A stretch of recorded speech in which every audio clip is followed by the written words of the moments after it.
Avant de commencer, je vous conseille de changer votre écran WebEx pour qu'il soit en mosaïque afin que vous puissiez voir tous les panélistes en même temps.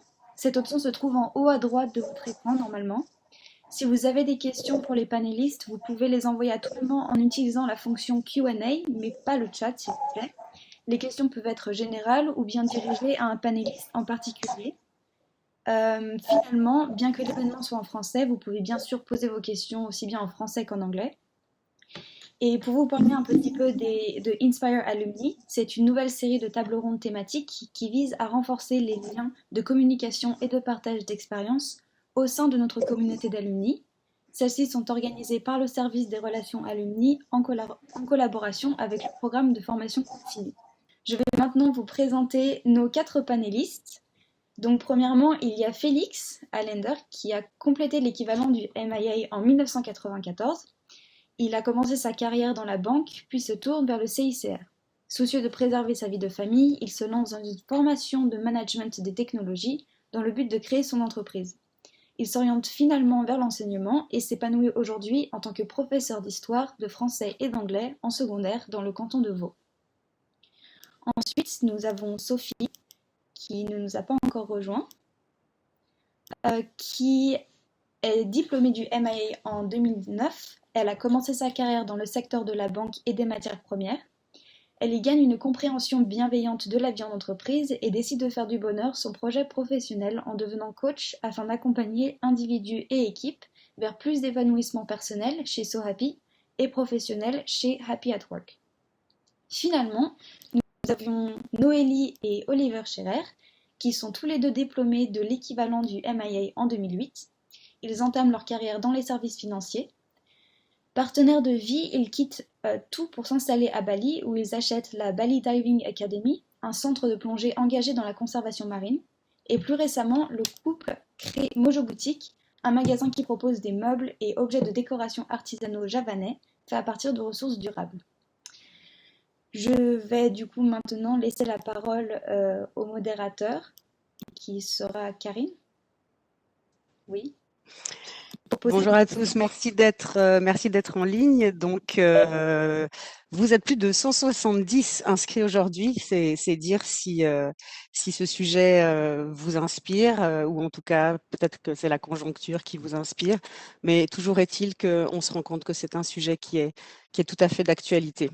Donc, merci en tout cas à nos panélistes, Félix, Noélie et Oliver d'être déjà en ligne avec nous maintenant.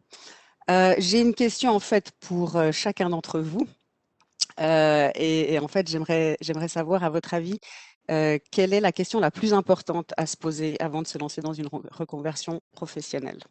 Et si les personnes qui sont en ligne souhaitent poser des questions, n'hésitez pas à le faire sur le Q&A, le Q&A de votre page. Qui commence? Félix. Quelle est Alors, la question la plus importante à se poser? Alors, juste m'assurer que tout le monde m'entend. Donc, oui, alors, je pense que la question la plus importante, c'est de trouver du sens à une reconversion. C'est pas toujours quelque chose qui apparaît au premier abord comme une évidence, mais le sens du travail, de qu'est-ce que ça peut apporter. Dans mon cas, il fallait essentiellement que ça corresponde à des valeurs que j'avais, et je pense que la volonté de transmettre, de partager en partie ce que j'avais apprécié pendant mes propres études m'ont amené par un cheminement personnel à, à vouloir en fait aussi transmettre et échanger un maximum avec d'autres. Et puis, je pense que l'école a été le lieu idéal pour permettre cette transition. Alors, ça ne s'est pas fait de manière évidente au départ, mais finalement, je pense que les choses, avec le recul, elles se mettent en place en partie d'elles-mêmes avec un peu parfois du hasard, parfois un peu des contraintes de la vie. Mais enfin, voilà, du sens. Il fallait résumer, je dirais que trouver du sens à ce que l'on fait tous les jours en allant au travail. Voilà. C'est très vrai, absolument. Noélie, Oliver, est-ce que c'est le même genre de réflexion? Oui, mais je pense que la question essentielle à se poser, c'est pourquoi. Enfin, pourquoi est-ce qu'on veut une reconversion professionnelle? Quelle est l'idée, la volonté derrière? Est-ce que c'est parce que on n'est pas hyper d'accord avec notre chef en ce moment, ou est-ce que c'est quelque chose de plus profond? Puis après, je pense que c'est important de juger cette réponse, hein, de se juger soi-même et se dire, ah voilà, c'est pour ça que j'aimerais une reconversion professionnelle. Pour ma part, c'était une énorme envie de liberté et de pouvoir prendre que mes propres décisions affectent directement l'entreprise et pas que je doive passer par une hiérarchie. Et je pense que cette réponse à ce pourquoi est-ce qu'on veut une reconversion professionnelle, il faut la garder dans notre tête tout au long de la reconversion professionnelle, parce que c'est ça qui dicte notre motivation, non seulement, mais aussi la discipline qui est cruciale à avoir. Ouais, voilà. Oui, je peux juste ajouter à ça, une bonne question à se poser, c'est toujours, est-ce que j'aime les challenges et les problèmes qui sont associés à un travail ou un projet de reconversion? Est-ce que je les aime? Parce qu'essentiellement, ce qu'on fait dans n'importe quel travail, si c'est un employé ou un indépendant, on résout des problèmes où on fait face à des challenges. Et puis, plus que s'imaginer de faire quelque chose, de se poser ces problèmes que j'aurai à résoudre, ces challenges à dépasser, est-ce que je les aime? Je peux peut-être juste donner pour illustrer un peu mieux l'exemple que nous avons maintenant, quand nous avons créé cette start-up dans l'e-commerce des meubles et de l'import de ces meubles. Donc, il fallait se dire, est-ce que j'aime la bataille sur Google, de faire tous les jours, de chercher les mots-clés qui vont? Est-ce que j'aime correspondre avec les douanes et de trouver des solutions pour que ces produits puissent venir? Et puis, dans ce cas, les questions étaient clairement oui, ça m'intéresse, c'est passionnant. Et donc, voilà, il y avait un positif pour procéder avec ce changement, cette réorientation.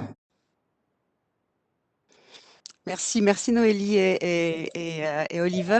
J'ai une question de Michael en ligne qui ne sait pas comment allumer sa webcam. Sur le côté, vous avez arrêté la vidéo et là, vous pouvez la mettre, l'ouvrir en fait. En bas, vous avez une icône, arrêter la vidéo, lancer la vidéo. Il faut juste ouvrir ici. Michael, j'espère que j'ai répondu à la question. Peut-être une question pour Félix maintenant, tandis que Alain nous rejoint. Félix, vous avez en fait dans la description du profil que vous nous avez fait parvenir, vous avez mentionné le souci de préserver la famille. Donc par rapport à ça, je voulais savoir en quoi cela a joué dans les choix de reconversion professionnelle et évidemment pourquoi. J'imagine que nous avons en ligne d'autres personnes qui seraient intéressées par ce point de soutien à la famille. Et puis ensuite, Alain, vous reprendrez la main du coup derrière moi. Merci. Oui, donc dans mon cas, quand j'ai dit que la famille était importante, bien évidemment, quand j'ai terminé mes études à HEI, j'étais étudiant encore, très libre de mes mouvements, de mes choix. Enfin, c'est ce qui me paraissait être le cas à la fin de mes études à HEI. Quand j'ai commencé à la banque, j'étais aussi encore seul. Et dans mon cas, la reconversion s'est opérée après le choix de me mettre en couple, d'avoir des enfants. Et bien évidemment, les choix de reconversion se posent un peu différemment quand on a des responsabilités comme parent, comme père. J'ai connu une phase assez fragile au niveau professionnel où il a fallu un petit peu jongler avec toutes les difficultés d'une vie de famille, et c'est vraiment pas négligeable pour tous ceux qui sont passés par cette phase-là. Et on se pose pas mal de questions, on se projette un peu différemment comme parent. Et puis là, c'est pas à HEI qu'on apprend à devenir parent non plus, malgré l'intérêt de ses études. Donc, dans un choix de reconversion, moi, il fallait aussi par rapport à ce que je suis aujourd'hui, c'est-à-dire enseignant, il a fallu que je fasse aussi un peu la transition, de me poser la question, bah, qu'est-ce que ça m'apporte finalement de travailler avec des enfants? Qu'est-ce que je peux leur apporter? Comment est-ce qu'on peut comprendre le monde à travers leur regard? Et c'est ce qui m'anime encore aujourd'hui, c'est-à-dire que c'est un défi chaque année renouvelé de percevoir le monde à travers le regard et les yeux et la compréhension de jeunes ados. Et ça prend du sens, donc ça rejoint aussi un petit peu la première question qu'on m'a posée. Pour moi, ça a du sens d'essayer finalement de retransmettre ce que j'ai reçu. Et puis, comme je suis père aussi par rapport à mes propres enfants, de comprendre le monde un peu différemment à travers leur regard à eux. Voilà, j'espère avoir répondu plus clairement. Absolument. Alors, dans la foulée, donc, je profite pour dire que Noélie et Oliver vont bientôt être parents, et les en féliciter. Donc, il y aura peut-être de quoi rebondir sur cette question. Et puis, justement, peut-être Félix, dans la continuité de ce que vous avez dit, j'ai une personne qui est Guillaume qui me demande est-ce que c'est plus dur de se reconvertir après 40 ans qu'avant? Donc, peut-être que ça, c'est également une question qui s'adresse à tout le monde. Alain, je vous laisse reprendre le lead.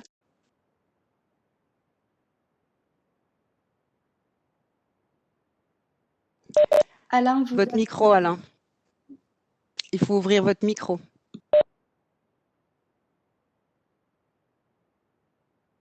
Alain, on n'entend pas la voix. Là où vous avez coupé le son en bas vers le micro. Bon. Alors, peut-être, Félix, tu veux répondre à la question, de savoir si c'est plus… Est-ce que ça va? Vous m'entendez? Ah, oui, très bien, merci. À vous. Très bien, voilà. J'étais en train de vous dire que, bon, enfin, j'ai réussi à me battre depuis midi et quart avec la technologie, mais je vous rejoins et je suis vraiment désolé de cette situation. En tout cas, j'ai entendu tout ce que Félix a précisé, ainsi que tes commentaires, Karine. Bonjour à tous. Alors, dans le déroulé, est-ce qu'on enchaîne avec Sophie ou est-ce qu'on rebondit sur la question qu'a posée un auditeur concernant Félix? Alors, moi, je dirais qu'on répond peut-être à la question, Félix, par rapport aux 40 ans, et puis ensuite, on aura la question pour Noélie et Oliver, sachant que pour l'instant, Sophie n'est pas en ligne. D'accord. Alors, je réponds très brièvement, j'en ai 52, ce n'est pas un secret, donc ça me paraît un peu loin de répondre pour mes 40 ans, mais je peux dire que la grande reconversion s'est faite autour des 40 ans, et c'est vrai que c'était un peu mes enfants à ce moment-là étaient encore jeunes, et je pense que peut-être les pressions sont plus importantes quand on a 40 ans, parce qu'on est quand même clairement en début de carrière, et je pense que par rapport aux choix qui peuvent s'offrir, l'âge joue un rôle. Avec le recul, peut-être, je ne sais pas si c'est vraiment une question d'âge ou de disponibilité d'esprit, mais bien évidemment, les contraintes par rapport à l'âge que peuvent avoir des enfants quand on est un père de 40 ans et un père de 50 ans, c'est un peu différent. Quand on est jeune père, bien évidemment, les enfants demandent beaucoup plus d'attention, ont besoin beaucoup plus de présence des parents que quand on en a 50. Maintenant, ils sont adolescents, préadolescents, beaucoup plus indépendants, donc peut-être moins besoin d'une présence parentale. Voilà. Très bien, merci en tout cas Félix de cette précision. Alors on va enchaîner avec Noël et Olivier. Voilà un couple qui a beaucoup à dire sur notamment leur expérience de reconversion. Alors la première question qu'on aimerait vous poser, Noël et Olivier, c'est de savoir en quoi vos expériences au pluriel de reconversion sont-elles en accord avec les réalités économiques et sociales d'aujourd'hui? La question de la réalité économique, c'est une bonne question. Je dirais même les besoins économiques. C'est plutôt une question qu'il faut se poser en permanence. Est-ce que mon projet ou ma reconversion professionnelle, elle est en accord avec avec les réalités économiques et les besoins économiques? Et puis c'est un peu une remise en question perpétuelle. En tout cas, quand on est dans le privé, on soit, je pense, indépendant ou employé, on peut surtout parler du fait d'être indépendant vu que c'est ce qu'on est. Mais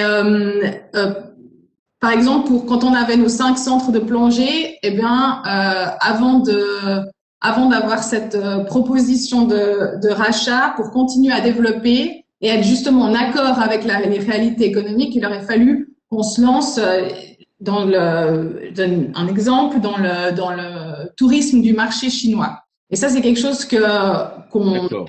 pas envie, ou c'est quelque chose où, en tout cas, on aurait dû, si on n'avait pas vendu, qu'on aurait dû s'y adapter. Après, finalement, on a eu cette proposition de rachat, puis eh ben, tout s'est bien combiné, et puis c'était avant le Covid, et puis voilà, on a dit oui, et puis vu qu'on avait un autre projet en tête ou une autre idée qui, elle, était bien en accord, à notre sens, justement, avec ses besoins, avec les besoins économiques, on s'est dit, ben là, oui, on essaye de mettre à profit toutes les connaissances qu'on a fait en Indonésie, de ces artisans, et puis on connaît les sources de matières naturelles et éco-responsables. Et après, voilà, on a mis sur place un autre projet. Mais c'est bien les besoins économiques et nos valeurs qui doivent, c'est juste la réalité, qui doivent aussi dicter un projet de reconversion professionnelle.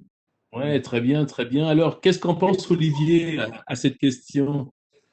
Je pense si on est indépendant, forcément on doit se poser ces questions, sinon le projet il va prendre fin tôt ou tard.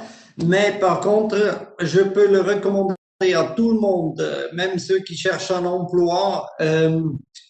Même public, même privé, c'est la même chose. Les valeurs sont importantes, je rejoins Félix sur ce point, mais aussi dans la phase d'une reconversion, de se poser la question, est-ce que économiquement ça a du sens? Est-ce que ça c'est un projet du futur? Parce que sinon, je pense, on risque d'être déçu à un moment donné. Après, ça ne veut pas dire que il y a toujours avec l'innovation, on peut toujours se faire une place dans n'importe quelle branche, quel secteur, mais de vouloir faire quelque chose qui est peut-être plus tellement demandé, c'est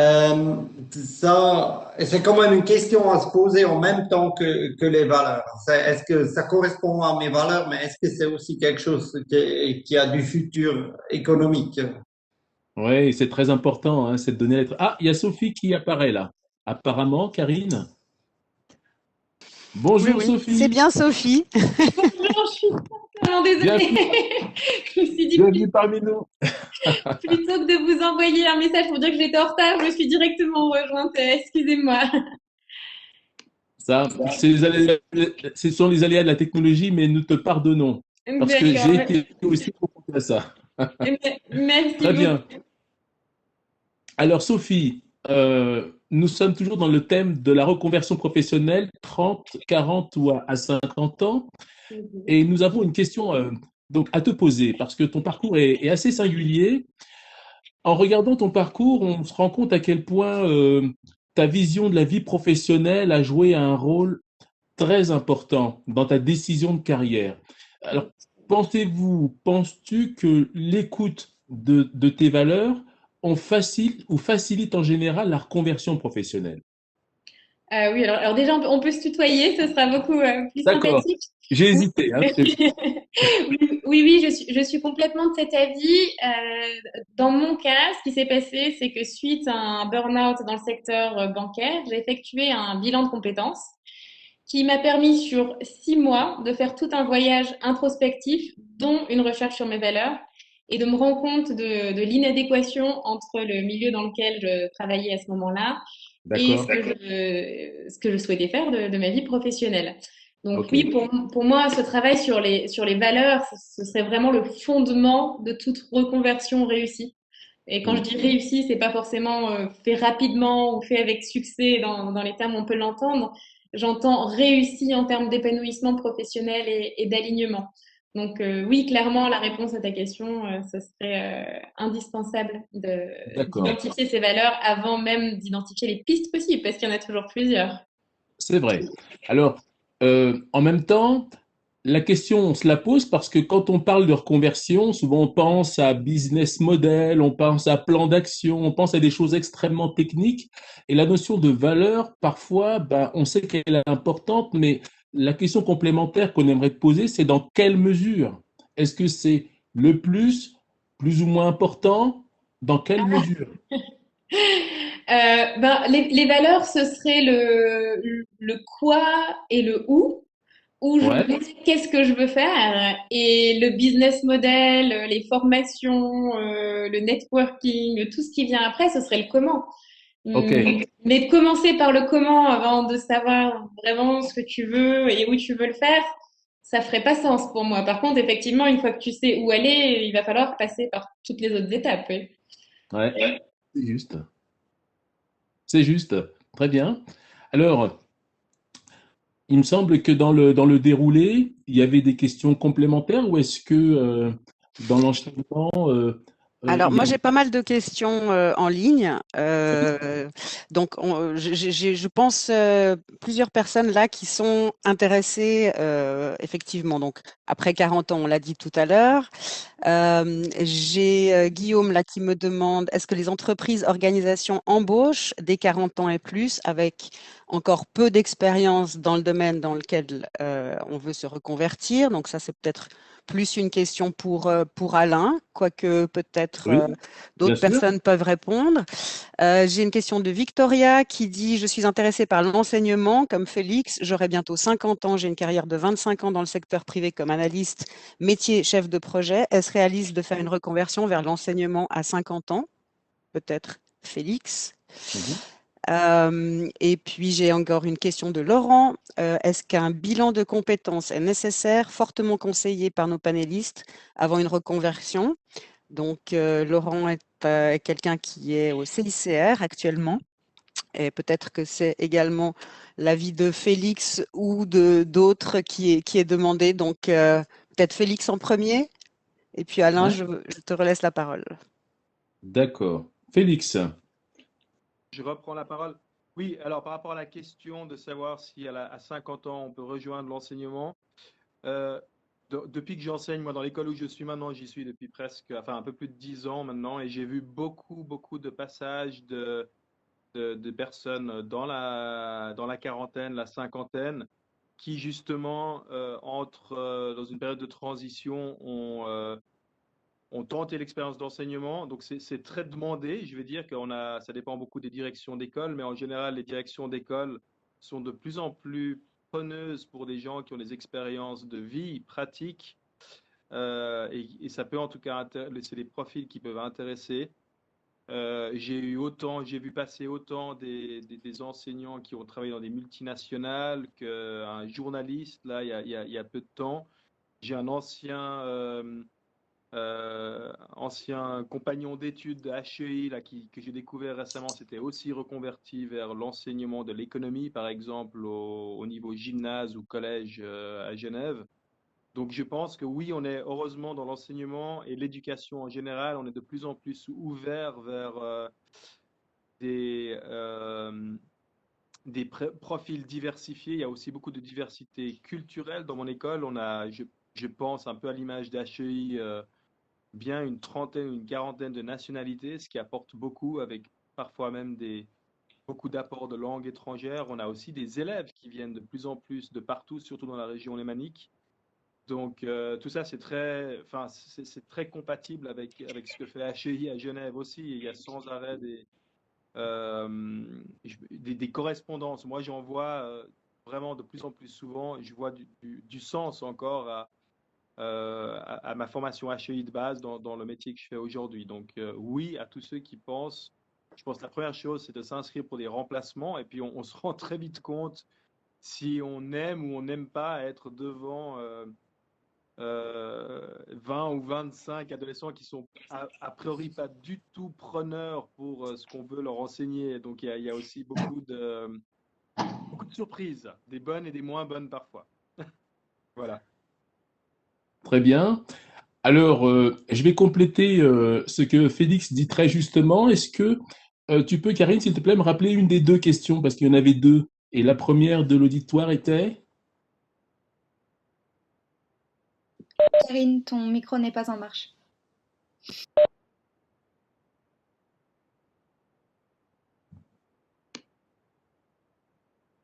Ah, là, j'ai pas entendu. Toujours pas? Ah, ça y est, ça va mieux. Bon, alors je vais vous parler comme ça parce que pour moi, le micro était ouvert. Donc, on a des soucis techniques aujourd'hui, manifestement.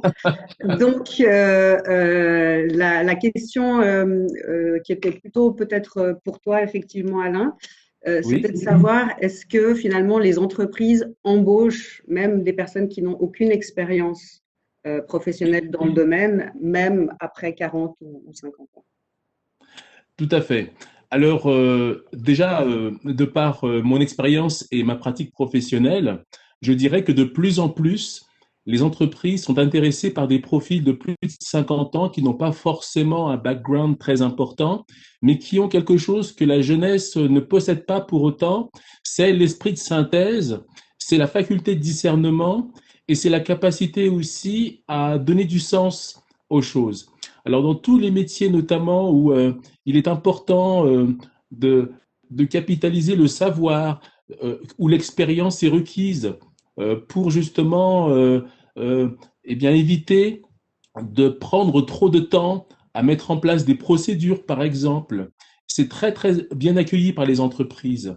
Hein, j'ai par exemple en exemple une personne que j'ai accompagnée récemment qui a 52 ans et elle a pu se rendre compte que au-delà de son parcours éducatif, son parcours académique, eh bien, elle avait accumulé un certain nombre de réflexes qui aujourd'hui sont attendus par les entreprises.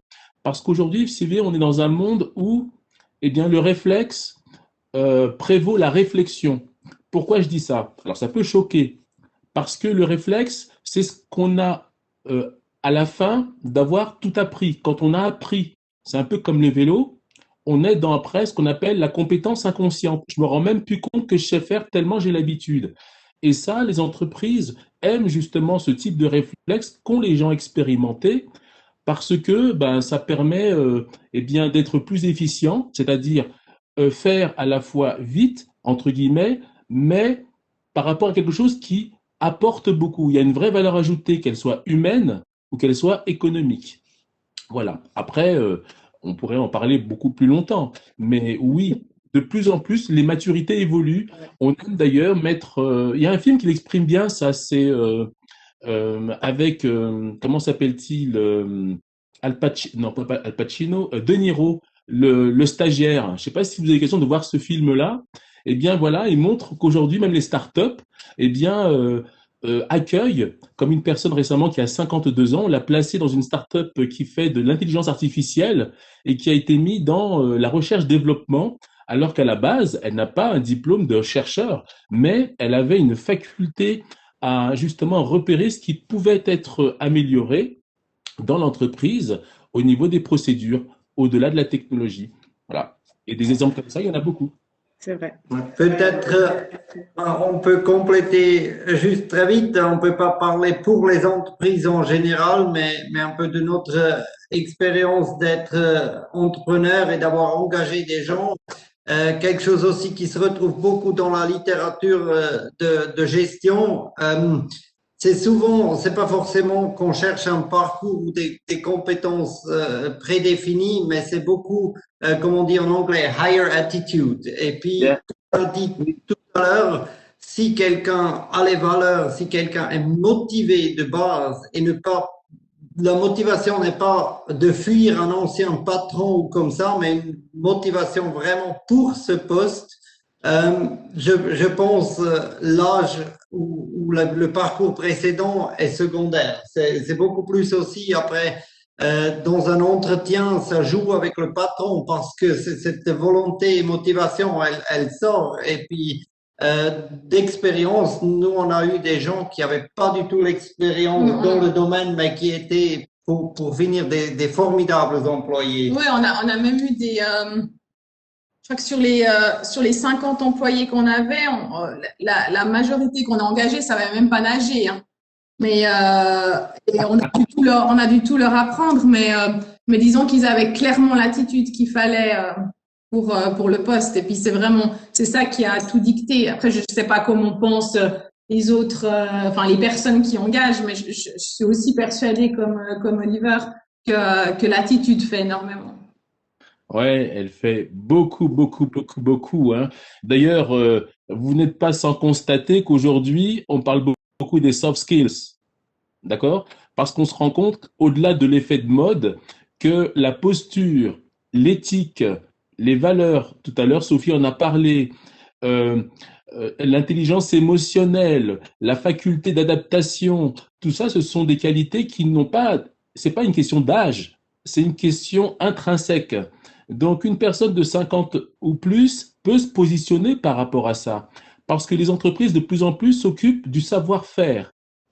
Elles veulent quelqu'un dont les qualités personnelles pourront s'articuler avec les valeurs de l'entreprise et avec l'activité. Et en plus, comme dit Sophie et son conjoint, si en plus il y a la motivation, une personne de 50 ans peut se positionner et elle n'a pas à rougir de ce qu'elle se sent en décalage au plan technologique. On va peut-être revenir sur la question de Laurent par rapport au fait que Sophie avait évoqué le bilan de compétences.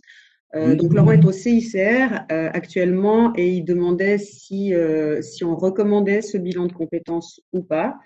Je me souviens qu'à l'époque, effectivement, les personnes qui quittaient le CICR, on avait aussi un peu de mal à les replacer. Par exemple, dans la banque dont vous êtes, à part ça, tous les quatre issus, le mouvement dans l'autre sens à l'époque était celui qui était souhaité et on essayait justement de vendre les compétences du CICR dans la banque en montrant justement cette possibilité d'avoir des compétences finalement transférables. Alors qu'aujourd'hui, finalement, le CICR, si je ne m'abuse, engage justement des gens de plus de 50 ans, voire plus, parce que, comme Alain, vous le disiez très justement, il y a une expérience, il y a une capacité de recul, etc., qui sont aussi des compétences intéressantes pour le CICR. Donc peut-être Sophie, si tu veux revenir sur l'idée du bilan de compétences, qu'est-ce que ça représente et est-ce que vraiment c'est conseillé, est-ce que d'autres le conseillent? Merci. Alors, écoute, moi je dirais que rien n'est indispensable. Quelqu'un qui porte déjà en lui son projet, qui sait exactement où il va, qui a une vision claire de comment faire les choses, va plutôt s'entourer d'un groupe de proches avec des compétences diverses pour le porter dans ce projet. Maintenant, pour une grande majorité des personnes, c'est d'une grande aide à plusieurs titres. En général, un bilan de compétences, ça va se diviser en deux. La première qui va être d'identifier le projet, de le déterminer de manière à ce qu'il corresponde pleinement à la personne. Et on remarque, je me permets de le dire parce que je l'ai fait en tant que cliente et maintenant je le fais régulièrement tous les jours avec beaucoup de personnes. On remarque que souvent, ce que la personne va apporter en première séance est substantiellement différent de ce qui va ressortir au bout de voilà 4-5 séances où on va creuser avec elle qu'est-ce qui lui correspond exactement. Ça va être la première partie, être sûr qu'on justement on va dans la bonne direction.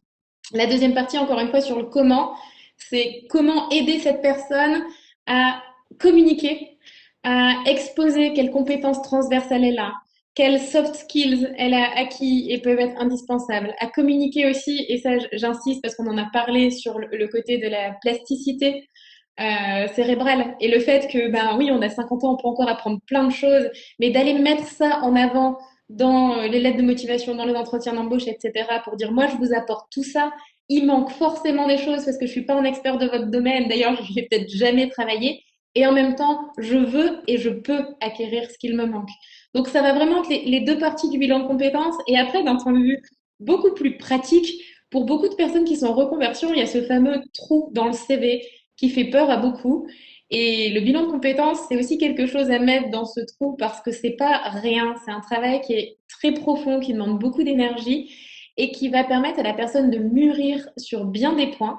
Et pour beaucoup d'employeurs, c'est valorisé. Donc, si c'est valorisé, il faut en profiter et aller expliquer qu'est-ce qu'on a fait pendant ce moment-là. Et si je me positionne à la place de l'employeur, de voir quelqu'un arriver qui dit, moi, j'ai fait 6 mois de travail pour être sûr que le poste pour lequel je postule aujourd'hui, c'est celui que je veux et c'est celui qui me correspond. Donc, ça fait 6 mois que je bosse là-dessus. Et quelqu'un d'autre qui dit, ben, quelque part, j'ai vu votre annonce d'emploi, puis ça a l'air de correspondre plus ou moins à mon profil. Il n'y a pas photo. Je vais embaucher la personne qui a travaillé 6 mois, qui allait vraiment tout au fond et qui se rend compte que ce poste-là, il est en totale adéquation et qu'il y a un match. Donc, ça a une immense valeur aussi en termes de communication lors des postulations, des entretiens d'embauche, etc. Après, je pense qu'il ne faut pas non plus dramatiser cette histoire de trou dans le CV. On rencontre beaucoup de personnes qui vont prendre des décisions pour cette fameuse ligne manquante. Voilà, je dis toujours, c'est plutôt on fait le CV en fonction de ce qu'on veut faire et pas le contraire. Et oui, oui, dis-moi. Oui, alors ce que dit Sophie, je partage en plein sa démonstration. Et pour répondre aussi à cet auditeur, je dirais que, outre le projet de la personne dans lequel elle s'inscrit, outre les compétences qu'elle va vendre, ainsi que ses préférences, il faut aussi qu'elle s'intéresse à l'environnement de l'entreprise qu'elle contacte. Pourquoi? Parce que là, on est dans ce qu'on appelle un paradigme qu'on appelle le pouvoir d'agir.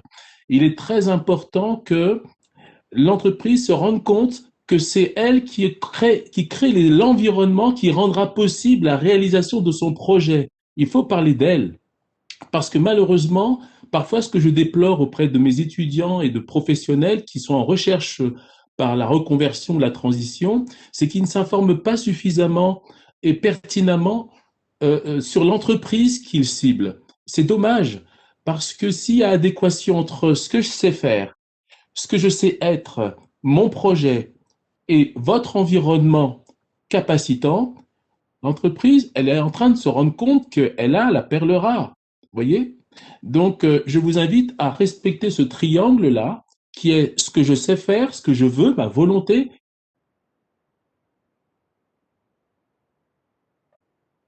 et aussi en particulier de l'entreprise, créer les conditions de réussite de votre reconversion professionnelle. Alors, je ne sais pas ce qu'en pensent les autres, mais ça me paraît important de le rappeler. Moi, personnellement, je suis complètement d'accord.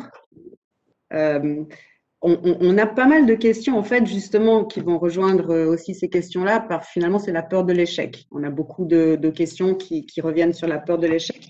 Là, j'ai une question de Patrick, par exemple, peut-être pour Noélie et Oliver, ou Félix ou Sophie.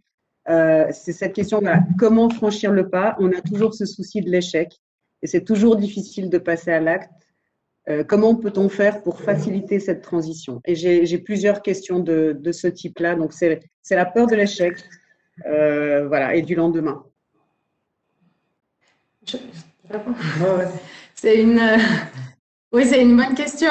On s'efforce avec Oliver depuis maintenant bientôt 6 ans qu'on a commencé cette reconversion professionnelle, enfin ces reconversions professionnelles, ça fait partie de notre but d'avoir beaucoup de reconversions professionnelles.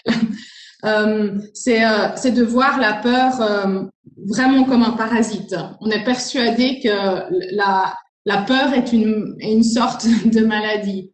Et c'est la peur d'un futur qui n'existe pas, la peur de quelque chose qui s'est passé dans le passé ressurgisse dans le futur. Et en fait, je suis persuadée que c'est impossible d'avancer avec la peur. On prend jamais des bonnes décisions en ayant peur, de mon point de vue. Sinon, nous, on n'aurait jamais fait ce qu'on a fait, on n'aurait jamais déménagé à Bali, on n'aurait jamais quitté un poste qu'on avait, parce que contrairement à d'autres, voilà, nos postes de travail, en tout cas, je peux parler pour moi. Moi, j'aimais assez bien ce que je faisais. C'était pas un drame. J'ai pas eu des moments dépressifs, etc. Mais donc du coup, c'est vraiment sans la peur que on peut s'écouter et on peut prendre les bonnes décisions et vraiment la voir comme un parasite. Et je pense arrêter d'avoir, comme je disais avant, d'avoir peur d'un futur qui n'existe pas, mais plutôt penser dans le présent, qu'est-ce qui est intelligent à faire maintenant, et comment est-ce que je peux avancer maintenant par rapport à quelles sont mes valeurs, à quels sont mes buts, etc. Mais surtout ne jamais avoir peur. Et ça, vraiment, des fois, c'est un travail qui est presque tous les jours, de se dire, ok, là, je commence à avoir peur d'un truc, non, je mets ça de côté, et puis je pense maintenant qu'est-ce qui est fut de faire maintenant. Et puis, peut-être pour rassurer un peu, on peut toujours se dire, bon, et même si ça fonctionne pas, c'est pas grave. Avec de la volonté et de la flexibilité personnelle, on peut aussi vaincre un échec. C'est clair, un échec, c'est jamais exclu, mais qui ne risque rien, ne gagne rien. Et puis, je pense, c'est beaucoup pire de continuer avec une situation qui est personnellement insatisfaisante que de ne pas risquer de faire un pas, que quoi qu'il soit, vers l'indépendance ou vers une complète reconversion professionnelle.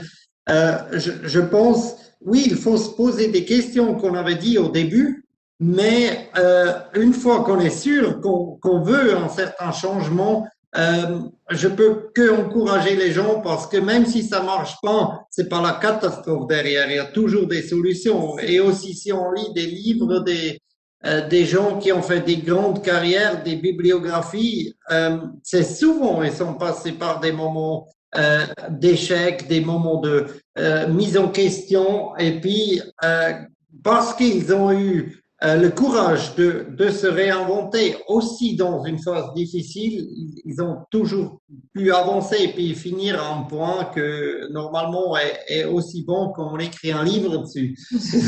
Mais c'est vrai que mettre en balance et se dire, OK, là j'ai peur, mais au pire quoi en fait? Enfin, qu'est-ce qui se passerait au pire? Est-ce que je serais au point est-ce que le pire c'est que je vais mourir? Non, clairement pas. Mais qu'est-ce qui se passe si j'agis pas? Et si je fais rien? Ouais, ouais. Je vais juste me glisser un petit peu dans vos commentaires. Moi, j'ai vraiment beaucoup de mal avec cette notion d'échec. Vraiment, parce que l'échec, dans les représentations mentales, je pense que notre éducation judéo-chrétienne nous a perturbés. En fait, vaut mieux parler d'essai que d'échec. On essaye dans la vie. Ça marche pas, on recommence. Parce que échec a une notion de finitude, comme s'il n'y avait plus rien d'autre à faire. Il suffit simplement de transformer ce vocabulaire comme quelque chose qui relève du rebond, de l'essai, de la continuation. Parce que si aujourd'hui, vous et moi, on marche, c'est parce qu'on a fait beaucoup de chutes bébé. Si vous et moi, on sait faire du ski, oui, j'ai appris à faire du ski en Suisse, c'est parce qu'on a fait plein de chutes.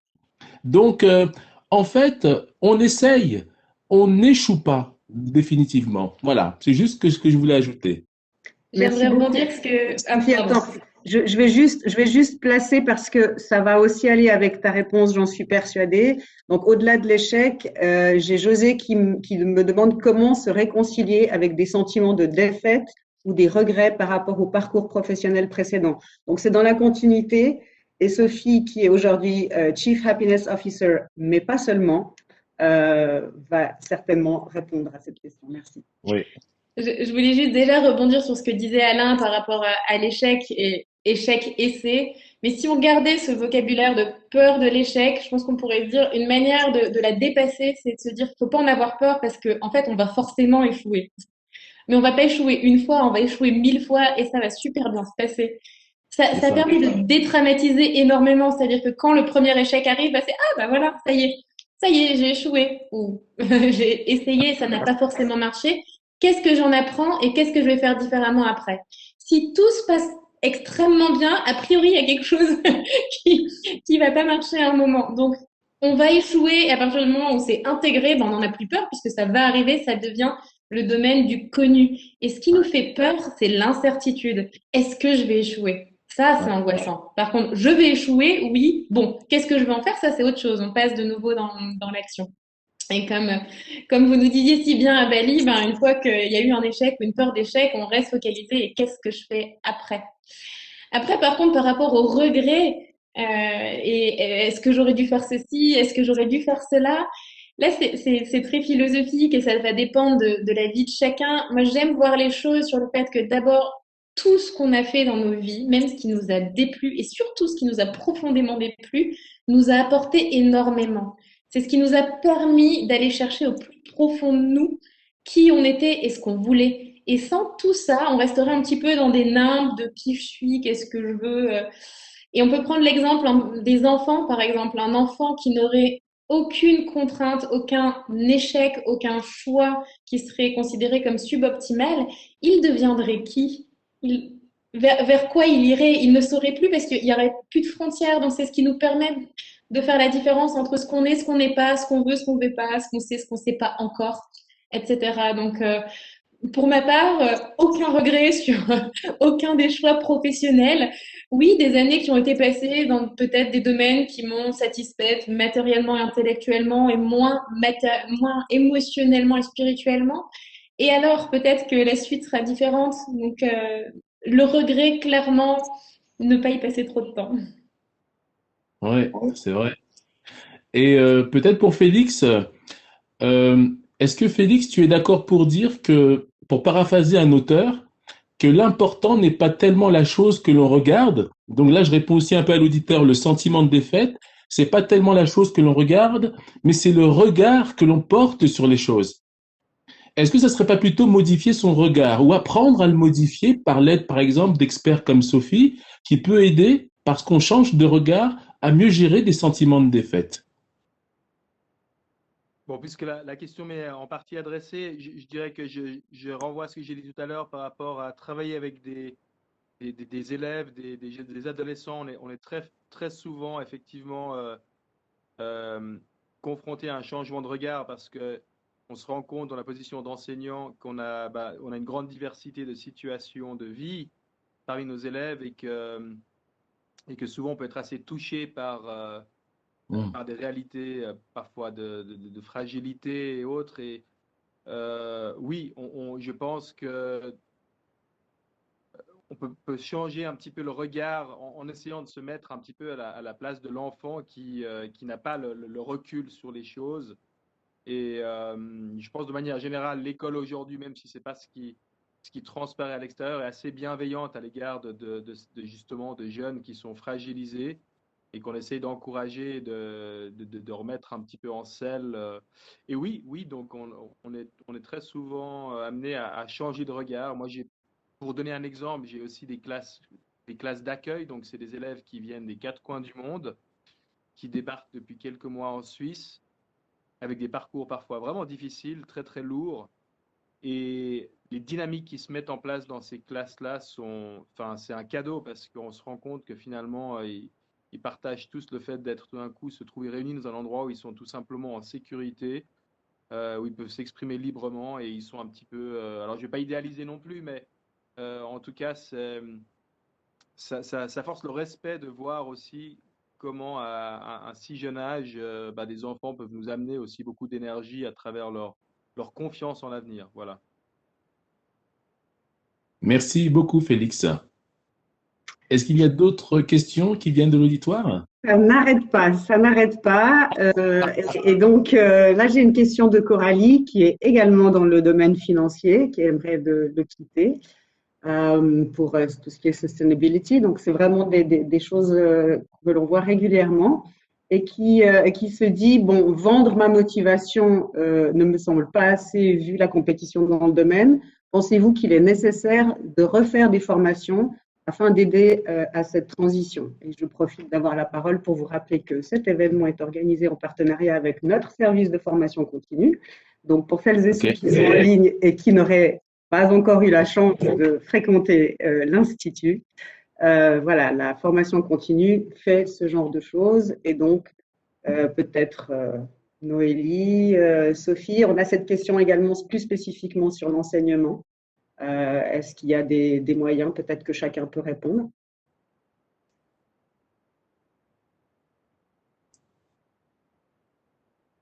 Qu'en pensez-vous, Sophie, par exemple?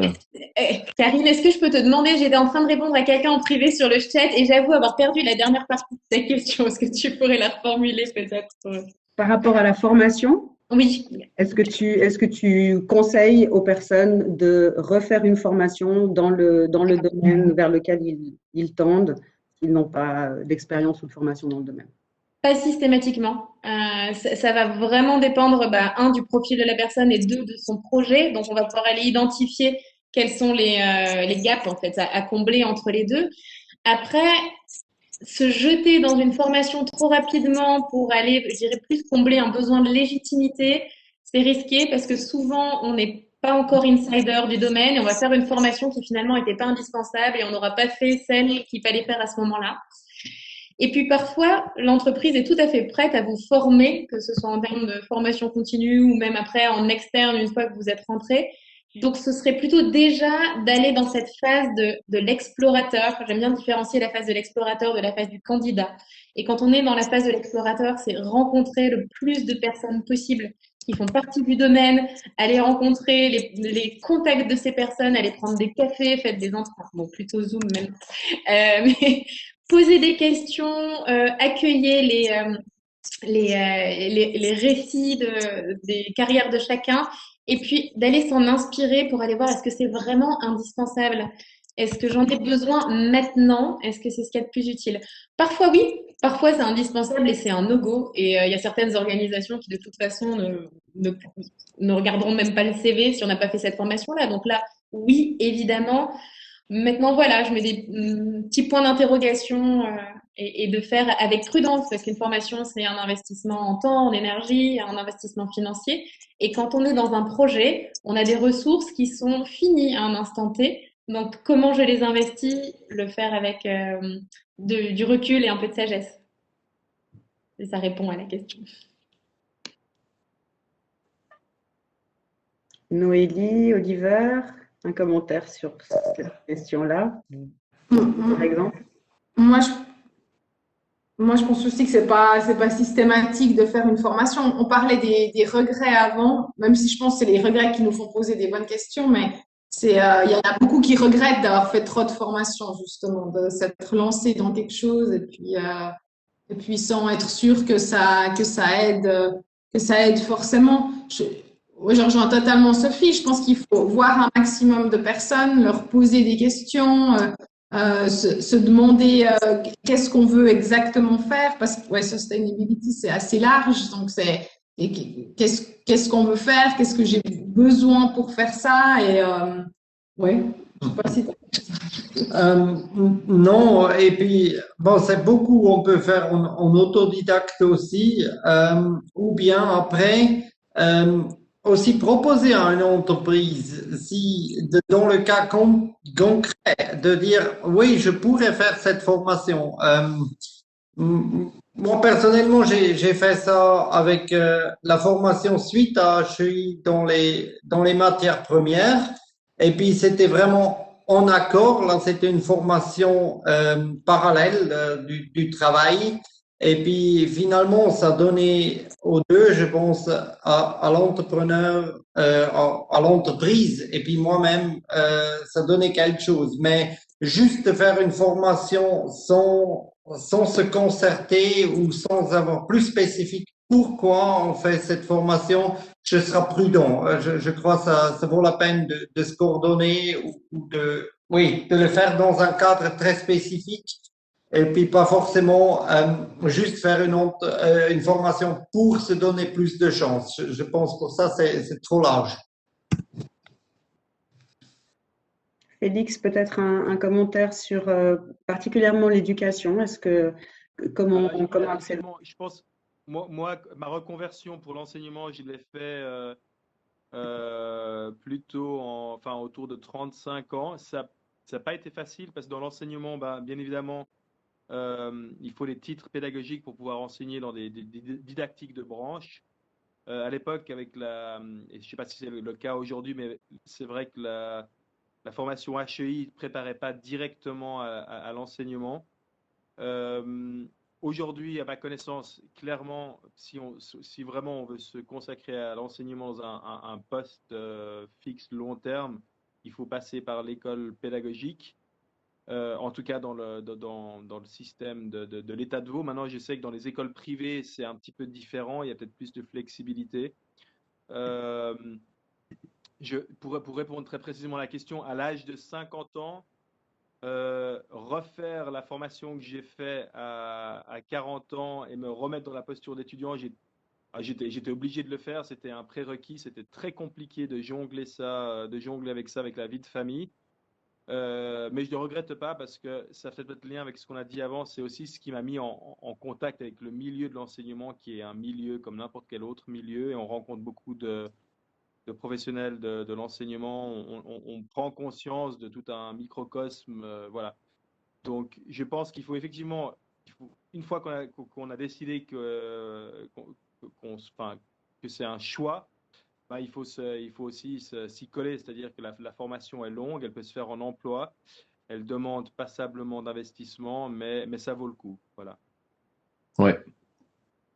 Et si je peux me permettre vraiment, pour corroborer ce que disait Sophie tout à l'heure, il me semble qu'après après 50 ans, le plus important, c'est déjà de bien définir son projet professionnel. C'est vraiment ça, quoi. Savoir, alors on peut être aidé effectivement à construire son projet, mais c'est le projet qui sera le déterminant de tout.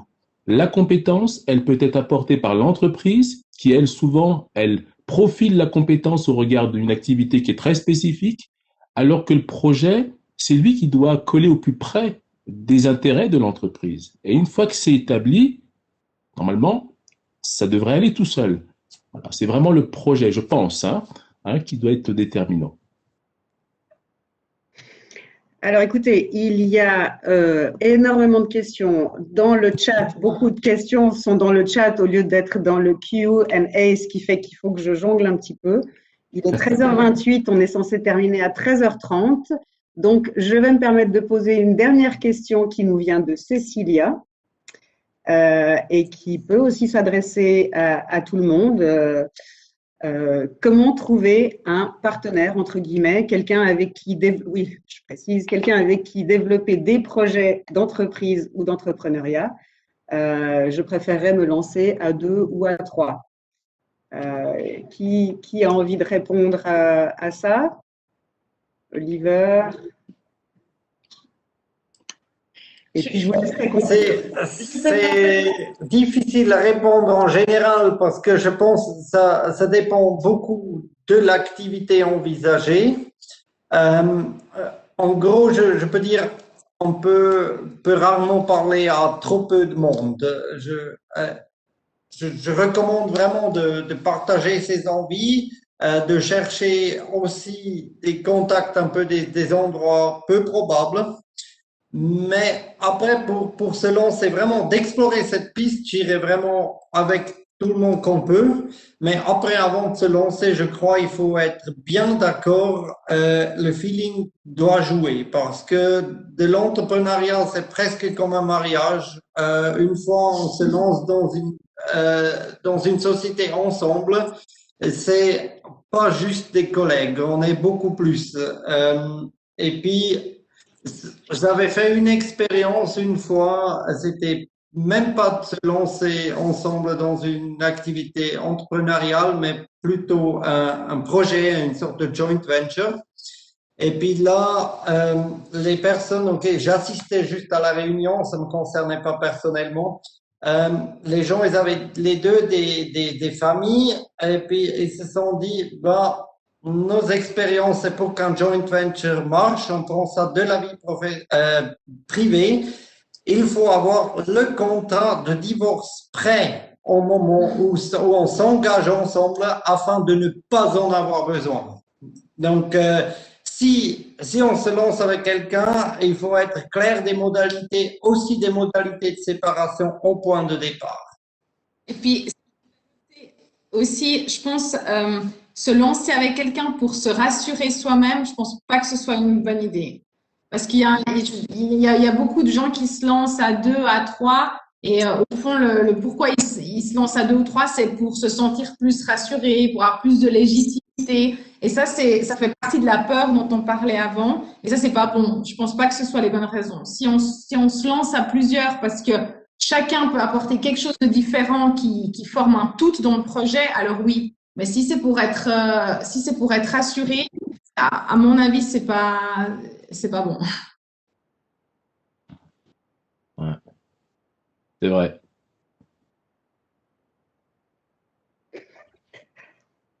Est-ce qu'Alain, vous voulez clore le débat ou est-ce que Clémentine termine la session? En tout cas, merci à toutes celles et ceux qui étaient en ligne, encore une fois. Et puis, Tout à on fait. se retrouvera très bientôt. Merci à tous. Je vais laisser la main à Clémentine. Je terminerai juste sur une citation de Churchill qui disait: ce n'est pas parce que les choses paraissent difficiles qu'on n'ose pas, c'est parce qu'on n'ose pas que tout semble difficile. Voilà.